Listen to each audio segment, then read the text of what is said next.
Assalamualaikum warahmatullahi wabarakatuh. Saya Cynthia Putri Megantari, NIM 240211105521.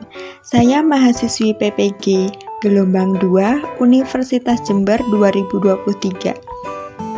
Pada kesempatan kali ini, saya akan menyampaikan kampanye praktik baik untuk memenuhi UAS mata kuliah Perspektif Sosiokultural dalam Pendidikan. Pada praktik pengalaman lapangan 1 atau PPL 1 yang dilakukan di SDN Tegal Besar 1 Jember, saya berkesempatan untuk menerapkan scaffolding pada Zone of Proximal Development atau ZPD untuk memenuhi kebutuhan belajar peserta didik di kelas 4 di SDN Tegal Besar 1 Jember. Intervensi terkait penerapan scaffolding pada Zone of Proximal Development. Scaffolding ini dapat dilakukan oleh seorang guru guna memandu anak untuk mencapai suatu tingkat yang lebih tinggi. Dalam daerah inilah, anak memperoleh dorongan untuk mengembangkan kemampuan-kemampuan terbarunya dan dapat memperoleh bantuan dari orang lain baik guru maupun temannya. Penerapan scaffolding ini dilakukan untuk membantu peserta didik meningkatkan pengetahuan yang dimilikinya. Bantuan tersebut diberikan secukupnya dan berfokus pada pemahaman yang dirasa sulit oleh peserta didik. Scaffolding dapat mempengaruhi proses pendidikan dan pembelajaran peserta didik, sehingga proses tersebut dapat bermakna dan melekat sepanjang hidupnya. Pendidik juga harus mengetahui proses berpikir peserta didiknya, sehingga pendidik dapat mengetahui kesalahan yang dilakukan oleh peserta didik. Dari kesalahan tersebut, pendidik dapat memberikan bantuan melalui scaffolding. Zone of Proximal Development merupakan konsep penting dari teori pembelajaran Vygotsky. Zone of Proximal Development adalah jarak antara tingkat perkembangan aktual atau yang dimiliki peserta didik dan tingkat perkembangan potensial atau yang dikuasai peserta didik.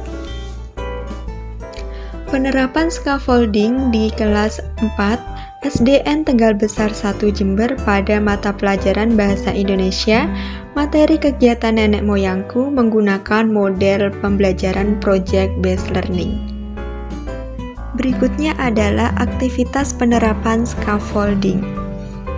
Aktivitas yang saya lakukan yaitu yang pertama, membuat kelompok, yang kedua, menyusun perencanaan atau memberikan tugas, kemudian membimbing, selanjutnya melakukan evaluasi. Di sini pendidik membimbing peserta didik dalam mengerjakan lembar kerja peserta didik di luar kelas.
Hasil yang dicapai pada penerapan scaffolding ini yang pertama, peserta didik akan merasa terlibat aktif dalam proses pembelajaran.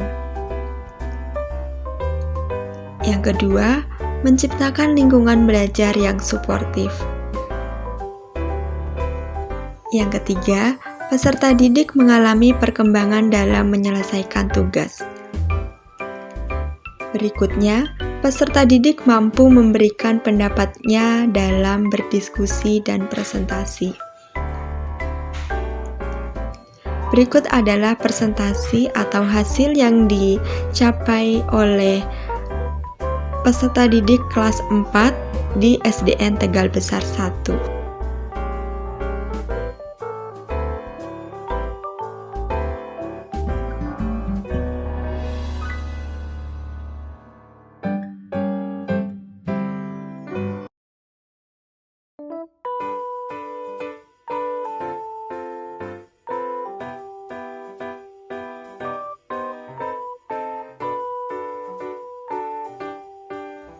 Pembelajaran dan replikasi penerapan scaffolding.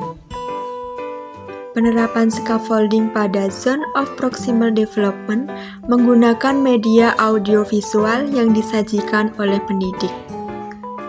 Hal tersebut dapat membantu pendidik dalam menjelaskan materi. Hal tersebut juga dapat mendorong peserta didik dalam mengilustrasikan konsep mereka sendiri. Dengan penerapan ini, secara kedepannya, kemampuan peserta didik dapat berkembang hingga tercapainya tujuan pembelajaran.